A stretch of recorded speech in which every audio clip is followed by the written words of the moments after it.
आता हे जे 4 ग्रुप्स आपण बघितलेले आहे यांना अजून थोडं डिटेलमध्ये आपण बघू. आपण अल्कली मेटल बघितला, अल्कलाइन अर्थ मेटल बघितला, हॅलोजन आणि इनर्ट गॅस असे 4 ग्रुप आपण बघितले. यातल्या पहिल्या एलिमेंटचे इलेक्ट्रॉनिक कॉन्फिगरेशन आपण लक्षामध्ये घेऊ. चला पहिले alkali metal. Lithium 321, sodium 11 281, potassium 19 2881. मला सांगा लिथियम 3 कोणत्या पिरियडमध्ये असेल? दुसऱ्या. का? कारण त्याच्याकडे 2 ऑर्बिट्स आहे. सोडियम 11 कोणत्या पिरियडमध्ये असेल? तिसऱ्या, कारण त्याच्याकडे 3 ऑर्बिट्स आहे. पोटॅशियम 19 कोणत्या पिरियडमध्ये असेल? चौथ्या, कारण त्याच्याकडे 4 ऑर्बिट्स आहे. म्हणजे जेवढे ऑर्बिट्स असतात तो पिरियड नंबर असतो. ही आयडिया तुमची आता क्लिअर झाली आहे. आता एक गोष्ट लक्ष द्या, लिथियम, सोडियम, पोटॅशियम आणि हे पुढचे हे सगळे एका ग्रुपमध्ये आपण बसवलेले आहे. का एका ग्रुपमध्ये असतील? कारण यांच्या प्रॉपर्टीज सेम आहे असं आपण म्हणतो. आता प्रॉपर्टीज सेम आहे म्हणजे काय बघा. Lithium 321, sodium 11 281, potassium 19 2881. म्हणजे या सगळ्यांच्या आउटरमोस्ट ऑर्बिटमध्ये असणाऱ्या इलेक्ट्रॉनची संख्या सेम आहे आणि या सगळ्यांच्या आउटरमोस्ट ऑर्बिटमध्ये असणाऱ्या इलेक्ट्रॉनची संख्या सेम आहे. म्हणजेच केमिकल रिॲक्शनमध्ये भाग घेणाऱ्या इलेक्ट्रॉनची संख्या सेम आहे. कारण की शेवटच्या ऑर्बिटमधलेच इलेक्ट्रॉन रिॲक्शनमध्ये भाग घेत असतात. मग शेवटच्या ऑर्बिटमधले इलेक्ट्रॉन रिॲक्शनमध्ये भाग घेतात आणि त्यांची संख्या जर का सारखी आहे तर साहजिकच यांच्या प्रॉपर्टीज सुद्धा काय असल्या पाहिजे? सारख्या असल्या पाहिजे. आणि म्हणून आपण ग्रुपविषयी वाक्य सांगितलं होतं की एका ग्रुपमध्ये जे एलिमेंट आहे त्यांच्या केमिकल प्रॉपर्टीज काय असतात? सेम. इथे सुद्धा बघा, हा जो अल्कलाइन अर्थ मेटल आहे त्याचे बेरिलियम, मॅग्नेशियम, कॅल्शियम असे 3 एलिमेंट घेतले. या सगळ्यांच्या शेवटच्या ऑर्बिटमध्ये 2 इलेक्ट्रॉन्स आहे जे रिॲक्शनमध्ये भाग घेणार आहे. मग सगळ्यांच्याच आउटरमोस्ट ऑर्बिटमध्ये 2 इलेक्ट्रॉन आहे. याचा अर्थ हे जेव्हा रिॲक्शनमध्ये भाग घेतील तेव्हा रिॲक्शनमध्ये भाग घेण्याचा त्यांचा प्रकार हा सुद्धा सारखा असेल. म्हणजेच यांच्या केमिकल प्रॉपर्टीज सारख्या असतील. इकडे बघा हॅलोजन्स दिलेत आपण. या सगळ्यांच्या आउटरमोस्ट ऑर्बिटमध्ये 7 इलेक्ट्रॉन्स आहे. म्हणजेच रिॲक्शनमध्ये भाग घेण्याची यांची वृत्ती सारखी असेल. म्हणजेच यांच्या केमिकल प्रॉपर्टीज सारख्या आहे. इथे हेलियम सोडून द्या, एक्सेप्शनल केस आहे. बाकी निऑन, एरेगॉन, क्रिप्टॉन या सगळ्यांच्या आउटरमोस्ट ऑर्बिटमध्ये 8 इलेक्ट्रॉन्स आहे. हेलियमच्या आउटरमोस्ट ऑर्बिटमध्ये भलेही 2 इलेक्ट्रॉन असले तरी तो पण स्टेबल आहे आणि हे बाकीचे सुद्धा स्टेबल आहे. म्हणजेच यांच्या सगळ्यांच्या प्रॉपर्टीज सारख्या आहे. म्हणजे इलेक्ट्रॉनिक कॉन्फिगरेशनला बघितल्यानंतर आपल्याला असं लक्षात येतं की all the element of the same group contain same number of electron in the outermost orbit. That's why their tendency to take part in the chemical reaction is also same and that's why their properties are also same. म्हणजे हे वाक्य आता अजून clear झालं असेल की the elements of the same group having similar chemical properties. एक मुद्दा अजून लक्षात घ्या. इथे हा ग्रुप आहे. व्हर्टिकल कॉलमला आपण ग्रुप असं म्हणत असतो. ग्रुपमध्ये एक शब्दप्रयोग वापरतात while going from top to bottom, कारण तो उभा आहे. मग हे टॉपचे एलिमेंट, हे बॉटमचे एलिमेंट.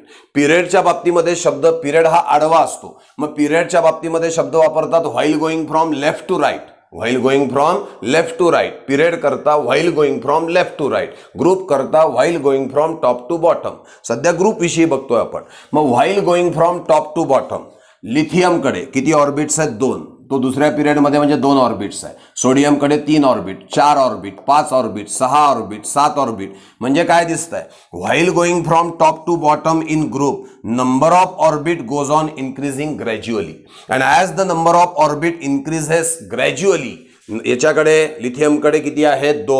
2 ऑर्बिट्स आहे, मग 3 ऑर्बिट्स आहे, मग 4 ऑर्बिट्स आहे, मग 5 ऑर्बिट्स आहे, मग 6 ऑर्बिट्स आहे, मग 7 ऑर्बिट्स आहे. म्हणजे ऑर्बिटची संख्या वाढत चालली आहे. ऑर्बिटची संख्या वाढत चालली आहे तर साहजिकच ॲटॉमिक साईज सुद्धा वाढत जाईल. म्हणजे आपण असं म्हणू शकतो की while going from top to bottom in the group as number of orbits increases naturally the atomic size also increases in group while going from top to bottom. कुठलाही ग्रुप घ्या. चला सेकंड ग्रुप घेऊ आपण. इथे 2 orbits आहे, 3 orbits आहे, 4 orbits आहे. While going from top to bottom, number of orbits increases. As number of orbit increases, naturally we can say that the atomic size also increases. आणि म्हणून इथे आपण दिले ग्रुप विषयी number of orbit gradually increases down the group. That's why atomic size increases. म्हणून ग्रुपमध्ये number of orbit वाढत असल्यामुळे ॲटॉमिक साईज हळूहळू वाढत गेल्याचं आपल्याला दिसतं. चला फ्लोरीन घ्या. किती ऑर्बिट आहेत? 2. Chlorine 3, bromine 4, iodine 5, ॲस्टेटाईन 6. Number of orbit goes on increasing. That's Y atomic size also goes on increasing. मग आता ग्रुपविषयी कोणकोणते वाक्य झाले सांगा. पहिलं वाक्य होतं व्हर्टिकल कॉलमला काय म्हणणार तुम्ही? ग्रुप. असे किती ग्रुप्स आहेत सांगा? 18 ग्रुप्स आहेत. एका ग्रुपमध्ये जे एलिमेंट असतात त्यांच्या शेवटच्या ऑर्बिटमध्ये असणाऱ्या इलेक्ट्रॉनची संख्या कशी असते? सारखी. आणि म्हणून त्यांच्या केमिकल प्रॉपर्टीज कशा असतात? सेम. ग्रुपमध्ये while going from top to bottom number of orbits वाढत जातात. म्हणजेच काय वाढत जातं? ॲटॉमिक साईज वाढत जातो. पिरियड विषयी सुद्धा आपण बघितलं होतं. पिरियड म्हणजे कोण असतं? हॉरिझॉन्टल रोजला आपण पिरियड म्हणत असतो. टोटल पिरियड किती आहेत? 7 टोटल पिरियड या मोस्लेच्या पिरियडिक टेबलमध्ये आहे. पुढे आपण सांगितलं होतं की पिरियडमध्ये while going from left to right the physical and chemical property changes gradually. हळूहळू फिजिकल आणि केमिकल प्रॉपर्टीज बदलल्याचं आपल्याला दिसेल. तुम्ही म्हणाल प्रॉपर्टीज का बदलतात? याचं काही कारण आहे का? तर लक्ष द्या. हा जो आहे तुमचा लिथियम तो आहे 2,1. बेरिलियम काय आहे? 2,2. बोरॉन काय येईल? 2,3. कार्बन काय येईल? 2,4. काय दिसतंय तुम्हाला? 2,1, 2,2, 2,3, 2,4, 2,5, 2,6, 2,7, 2,8. दुसऱ्या ऑर्बिटमध्ये एक इलेक्ट्रॉन वाढत चाललाय. मग इलेक्ट्रॉन जर का एक वाढत चाललेला आहे याचा अर्थ केमिकल आणि फिजिकल प्रॉपर्टी सुद्धा बदलत जाणार. कारण शेवटच्या ऑर्बिटमधले इलेक्ट्रॉन रिॲक्शनमध्ये भाग घेतात. तेच जर का बदलतात आहे, याच्याकडे 1 इलेक्ट्रॉन, याच्याकडे 2 आहे, मग 3 आहे, मग 4 आहे, म्हणजे शेवटच्या ऑर्बिटमधल्या इलेक्ट्रॉनची संख्या जर का हळूहळू वाढत चाललेली आहे तर त्या प्रॉपर्टी सुद्धा हळूहळू बदलत गेल्याचं आपल्याला दिसेल. आणि म्हणून आपण पिरियडच्या बाबतीमध्ये वाक्य टाकलं होतं की physical and chemical properties of the element gradually changes. आणि पुढे सांगितलं होतं की the elements which are present in a same period having same number of orbit. एका पिरियडमध्ये जेवढे एलिमेंट्स आहेत त्यांचे नंबर ऑफ ऑर्बिट सेम असतात. बघा, lithium, beryllium, boron, carbon, nitrogen, oxygen, fluorine, neon हे सगळे दुसऱ्या पिरियडमध्ये आहे. या सगळ्यांकडे 2 ऑर्बिट्स आहे. The number of orbit gives us the period number. जेवढे ऑर्बिट्स आहे तो त्याचा पिरियड नंबर असतो. या ठिकाणी हा FR 87, RA 88 7व्या पिरियडमध्ये बसवलाय. काय अर्थ आहे याचा? यांच्याकडे किती ऑर्बिट्स असले पाहिजे? तर 7 ऑर्बिट्स यांच्याकडे असले पाहिजे. तर all this is about the groups and period as well as about alkali metal, alkaline earth metal, halogen and inert gases. Group विषयी काय सांगू शकतो मग? In group while going from top to bottom. आपण या ठिकाणी ग्रुप नंबर 17 तुमच्या समोर मांडलेला आहे. फ्लोरीन, क्लोरीन, ब्रोमीन, आयोडीन, ॲस्टेटाईन त्यांचं इलेक्ट्रॉनिक कॉन्फिगरेशन मी तुमच्या समोर दिलेलं आहे. या सगळ्या इलेक्ट्रॉनिक कॉन्फिगरेशनला बघितल्यावर तुम्हाला काय दिसतं? In group while going from top to bottom. Group vertical असतात त्याच्यामुळे तिथे टॉप टू बॉटम शब्द वापरतो, तुम्हाला माहिती आहे. तर while going from top to bottom number of shell increases. बघा, फ्लोरीनमध्ये 2 शेल आहे, क्लोरीनमध्ये 3 शेल आहे, ब्रोमीनमध्ये 4, आयोडीनमध्ये 5 आणि ॲस्टेटाईनमध्ये 6 शेल्स आहे. म्हणजेच number of shell goes on increasing. परंतु प्रत्येक वेळेला आउटरमोस्ट ऑर्बिटमध्ये मात्र आपल्याला सारखेच इलेक्ट्रॉन असल्याचं दिसून येतं. म्हणून लिहिलं आहे number of electrons in outermost orbits are same and that's why the chemical properties are same. तुम्हाला जर का कोणी विचारलं की explain the electronic configuration of halogen, मग तुम्ही काय करणार? या ठिकाणी हे सगळ्या हॅलोजनचं इलेक्ट्रॉनिक कॉन्फिगरेशन लिहिणार आणि मग बोलणार की in halogen while going from top to bottom number of orbit goes on increasing but the electron present in the outermost orbits are same and that's why their properties are also same. जसं तुम्हाला halogen विषयी विचारलं आहे तसंच तुम्हाला alkali metal विषयी सुद्धा विचारलं जाऊ शकतं. Lithium 381, sodium 281, potassium 2881. काय होत आहे? 21, 281, 2881. Number of orbit goes on increasing but electron present in the outermost orbit is same, that is 1. या सगळ्यांच्या आउटरमोस्ट ऑर्बिटमध्ये एकच इलेक्ट्रॉन असल्याचं तुम्हाला दिसेल आणि म्हणून यांच्या प्रॉपर्टीज सेम आहे. चला अल्कलाइन अर्थ मेटल घेऊ. Beryllium 422, magnesium 12282, calcium 22882. काय दिसतंय? याच्याकडे 2 ऑर्बिट, याच्याकडे 3 ऑर्बिट, याच्याकडे 4 ऑर्बिट.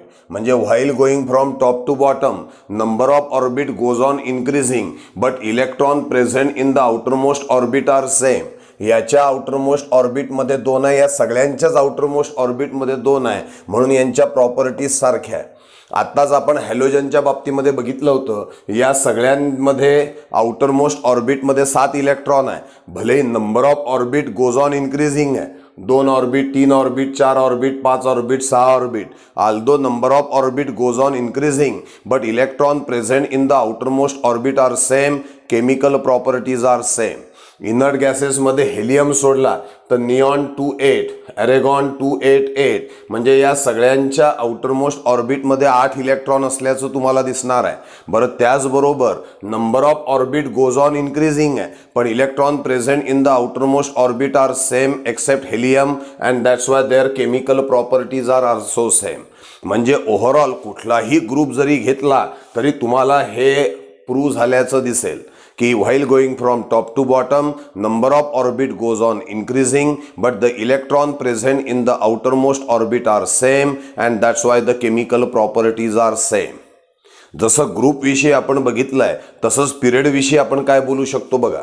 मी या ठिकाणी दुसरा पिरियड तुमच्या समोर मांडलेला आहे. इथे खाली lithium 2,1, beryllium 2,2, boron 2,3, carbon 2,4, nitrogen 2,5, oxygen 2,6, fluorine 2,7, neon 2,8.